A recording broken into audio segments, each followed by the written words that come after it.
अगले साल से सरकारी स्कूलों में शिक्षकों की ग्रेडिंग की जाएगी, यानी कौन से टीचर बेहतर हैं और किनका परफॉर्मेंस खराब है ये तय किया जाएगा। CNBC आवाज को मिली एक्सक्लूसिव जानकारी के मुताबिक प्रधानमंत्री ने एजुकेशन के सुधार के लिए 38 पॉइंट एजेंडा लागू करने का फैसला लिया है। पूरी खबर समझने के लिए जुड़ते हैं हमारे ब्यूरो चीफ लक्ष्मण रॉय से। लक्ष्मण, शिक्षकों की ग्रेडिंग कैसे यहाँ की जाएगी और ये बताएं कौन करेगा?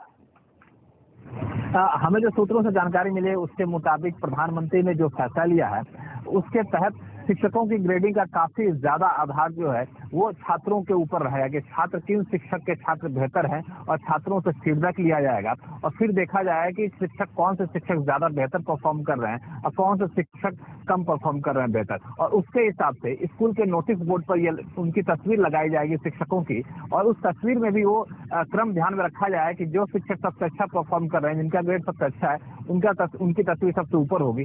और इसके अलावा साथ ही साथ ये भी तय किया गया है कि जो शिक्षक हैं वो समय पर स्कूल में आए और स्कूल में समय तक रहें, पूरे समय तक रहें। इसके लिए शिक्षकों के लिए बायोमेट्रिक अटेंडेंस सिस्टम भी लागू किया जाएगा जो आधार कार्ड के ऊपर आधारित रहेगा ताकि शिक्षक समय पर आए। तो ये दो महत्वपूर्ण फैसले लिए गए हैं। इसके अलावा 38 पॉइंट एजेंडा को प्रधानमंत्री ने मंजूरी दी है ताकि शिक्षा व्यवस्था में सुधार लाया जाए।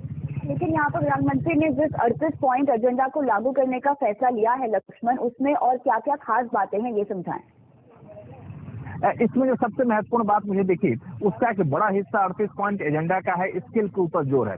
यहाँ तक कि उनका कहना है प्रधानमंत्री का जो एलिमेंट्री एजुकेशन है, शुरुआती जो शिक्षा है, वहाँ पर जाकर देखा जाए, बच्चों का स्किल टेस्ट लिया जाए और किसमें स्किल की ज्यादा क्षमता है उसको देखा जाए, उनका रुझान जिस तरफ है उनकी तरफ उनकी पढ़ाई उसी तरह से कराया जाए। साथ ही साथ ये भी कहा गया है कि जो हायर सेकेंडरी हायर एजुकेशन है वहाँ भी स्किल डेवलपमेंट के लिए खास प्रोग्राम को, खास क्वालिफिकेशन फ्रेमवर्क को वहाँ पे लागू किया जाए। यहाँ पे ये भी कहा गया है कि 50% हेडमास्टर्स की भर्ती सीधे की जाए, 10 नेशनल और 10 इंटरनेशनल स्तर के एजुकेशन शिक्षण संस्थान खोले जाए। जैसे इंडियन सिविल सर्विस होता है वैसे इंडियन एजुकेशन सर्विस शुरू किया जाए। इस तरह की व्यवस्था की गई है इस 38 पॉइंट एजेंडा में। यहाँ पे 38 पॉइंट एजेंडा के तहत सरकारी शिक्षकों की ग्रेडिंग की जाएगी। बहुत बहुत शुक्रिया लक्ष्मण तमाम डिटेल्स के लिए। लेकिन